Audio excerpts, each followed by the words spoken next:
भाइयों और बहनों नमस्कार। आज मैं लेकर आया हूँ अपने उपन्यास माँ जोगणिया का भाग 19। कोटा से लगभग 100 किलोमीटर दूर है जोगणिया माता का मंदिर। अरावली की पहाड़ियों के ऊपर माल पर्वत पर विराजमान माता जन जन का कल्याण करती है। अमीर गरीब सभी तरह के भक्त माता के द्वार पर पहुँचते हैं। माता सबकी मनोकामना पूर्ण करती है। इसी लोकमान्यता को शब्द देती है यह कृति। माँ जोगणिया को नमन।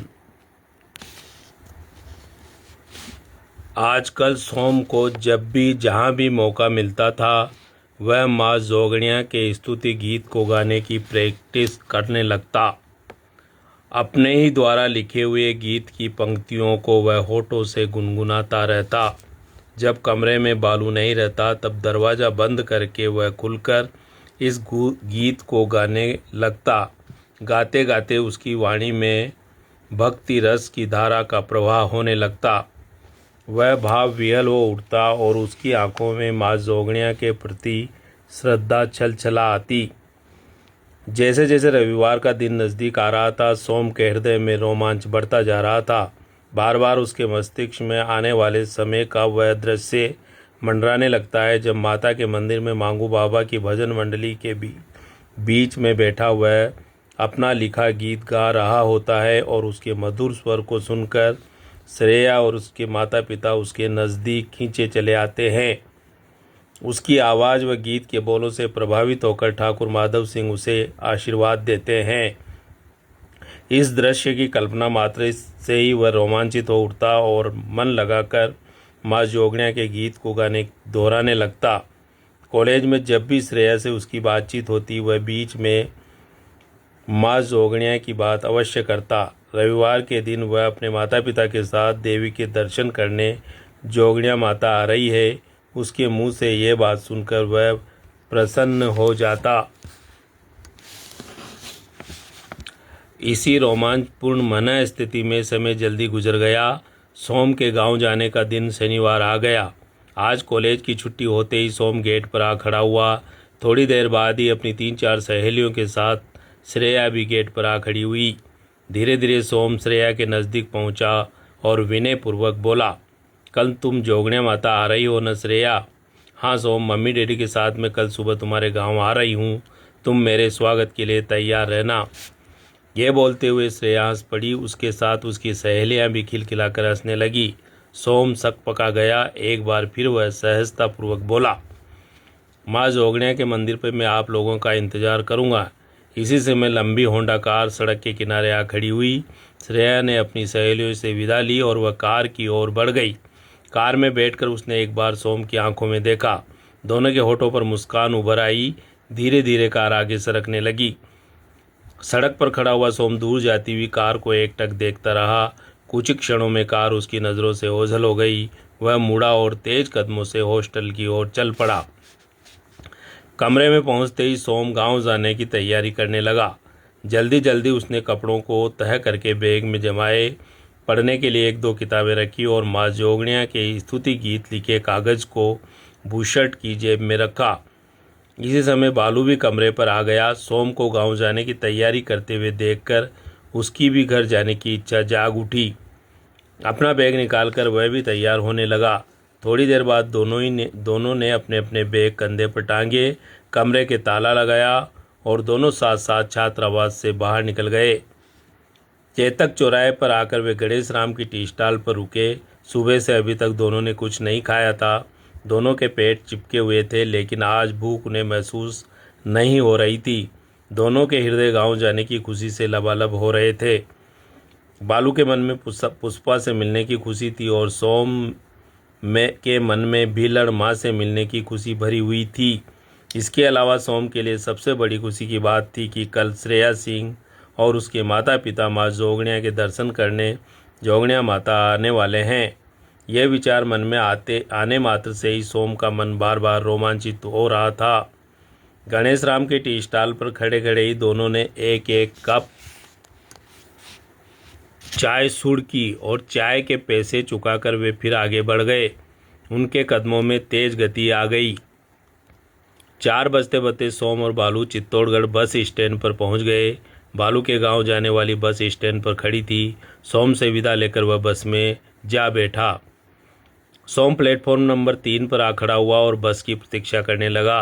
थोड़ी देर बाद जोगनिया माता जाने वाली बस स्टैंड पर आ खड़ी हुई। प्लेटफॉर्म पर बुकिंग विंडो के नज़दीक खड़ा होकर बस कंडक्टर चीख चीख कर सवारियों का ध्यान आकर्षित करने लगा।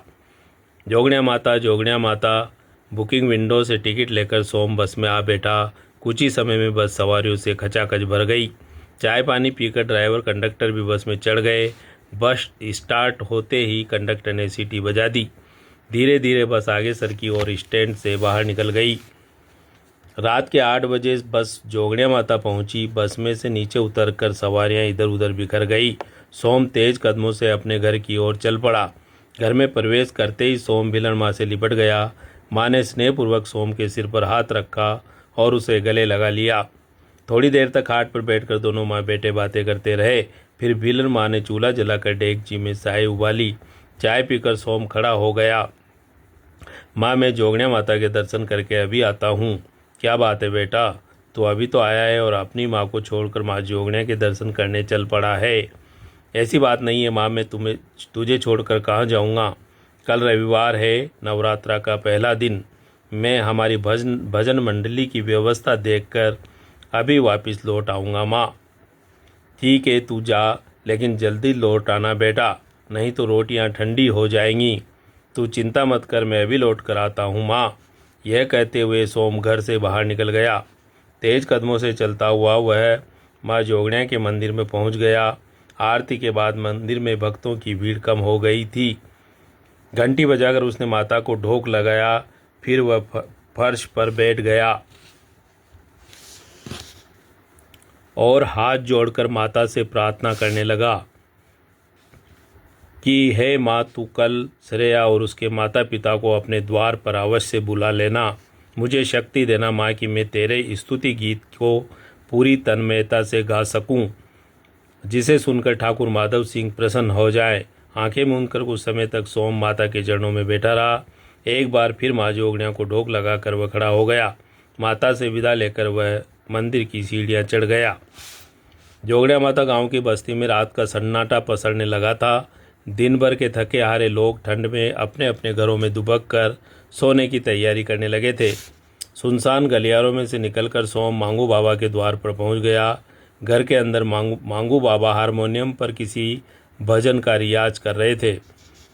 सोम को सामने देखते उनका गाना बजाना थम गया। आगे बढ़कर सोम ने मांगू बाबा के चरण स्पर्श किए। सोम के सिर पर हाथ रखकर मांगू बाबा बोले, तू चित्तौड़ से कब आया सोम बेटा? चित्तौड़ से मैं अभी थोड़ी देर पहले ही आया हूँ मांगू बाबा। मन में इच्छा हुई तो आपके दर्शन करने चला आया हूँ।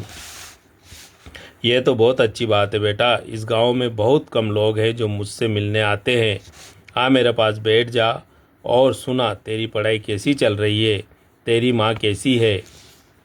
मेरी पढ़ाई ठीक चल रही है बाबा। ये सब भीलन माँ की कृपा का फल है। बेचारी बड़े कष्ट झेल कर मुझे पढ़ा रही है। वह सगी माँ से भी अधिक मुझे प्यार करती है बाबा।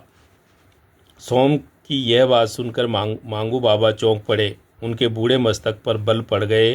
सोम की आंखों में देखकर उन्होंने गंभीरता से पूछा, भीलन माँ तेरी सगी माँ नहीं है सोम बेटा? नहीं मांगू बाबा, मैं तो यहाँ से सैकड़ों किलोमीटर दूर रीछ गांव का रहने वाला अनाथ बालक हूँ। गांव में जब मेरा कोई नहीं रहा तो मैं माँ जोगनिया की शरण में आ गया था। भूखा प्यासा जब मैं माँ के द्वार पर पड़ा था तब भीलन माँ मुझे उठाकर अपने घर ले आई थी। भीलन माँ का भी इस दुनिया में कोई नहीं है बाबा।